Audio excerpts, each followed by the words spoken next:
જય શ્રી કૃષ્ણ. સ્વાગત છે તમારું છાયાની વાનગીઓમાં. આજે આપણે બનાવવાના છીએ મસાલા પાપડી એટલે કે મસાલા પૂરી. તો ચાલો બનાવવાની શરૂઆત કરીએ. પાપડી બનાવવા માટે મેં એક બાઉલ ઘઉંનો લોટ લીધો છે, જેની આપણે રોટલી બનાવીએ છીએ. તો એને પહેલાં આપણે સારી રીતે ચાળી લઈશું.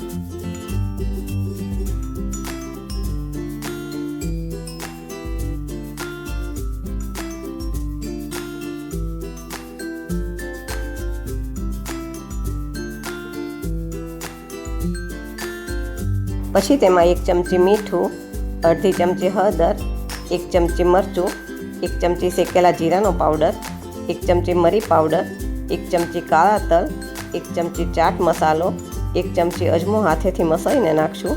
થોડી કસૂરી મેથીને પણ હાથેથી મસળીને નાખશું અને મોણ માટે 1.5 પાવડું તેલ નાખી બધું સારી રીતે મિક્સ કરી દેશું. આમાં તેલની જગ્યાએ તમે ઘીનું મોણ પણ આપી શકો છો અને કાળા તલની જગ્યાએ તમે કલોંજી પણ વાપરી શકો છો.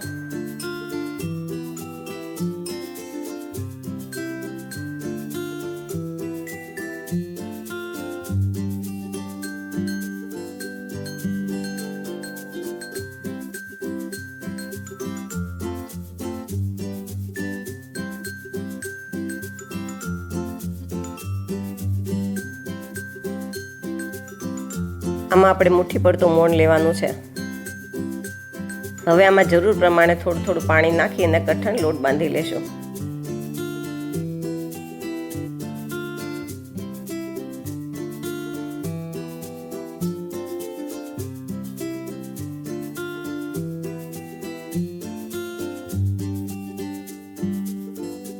લોટ બંધાઈ જાય એટલે થોડું તેલ નાખી સારી રીતે મસળીશું. પછી ઢાંકી અને થોડી વાર રહેવા દેશું.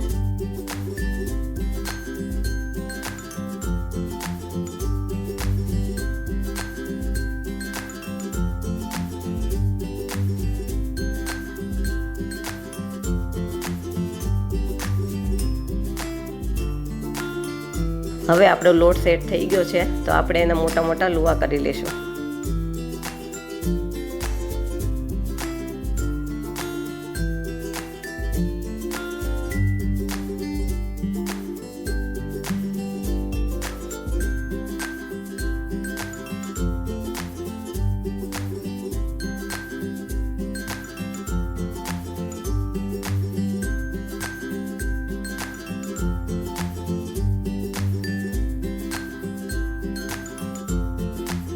હવે આમાંથી એક લુવો લઈ આપણે પાટલીના માપની મોટી રોટલી વણી લેશું અને આ રોટલી બને એટલી આપણે પાતળી રાખવાની છે.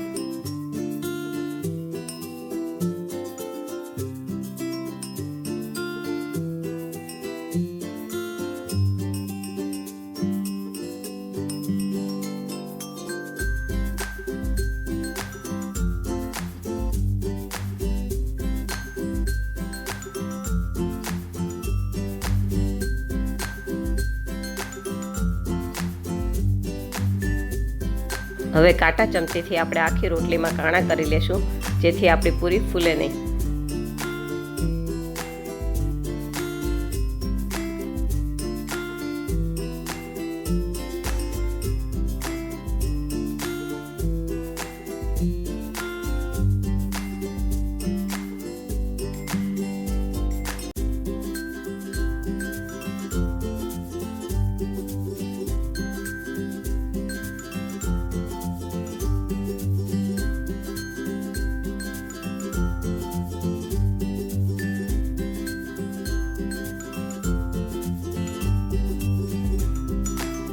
હવે પૂરીને એક સરખી કાપવા માટે મેં નાનો ગ્લાસ લીધો છે અને તમે વાટકીથી પણ એક સરખી કાપી શકો છો.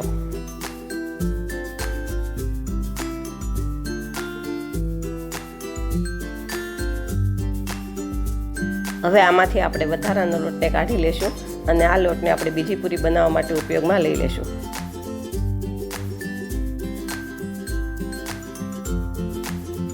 પૂરી તળવા માટે મેં પહેલેથી જ તેલને ગરમ કરવા મૂકી દીધું હતું. તો હવે પૂરી તળી લેશું.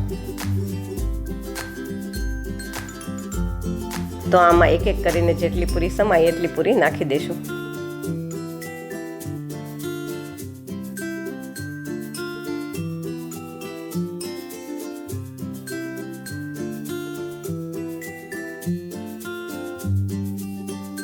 પછી જારાથી 2-3 વાર ફેરવી અને આછા બ્રાઉન કલરની તળી લેશો.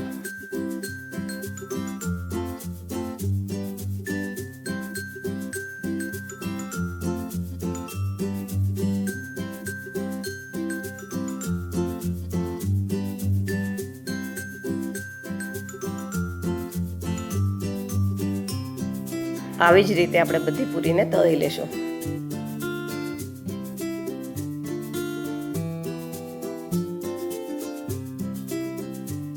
તૈયાર છે આપણી મસાલા પૂરી કે પાપડી. જો વાનગી પસંદ આવે તો લાઈક, શેર અને સબસ્ક્રાઈબ કરજો. જય શ્રી કૃષ્ણ.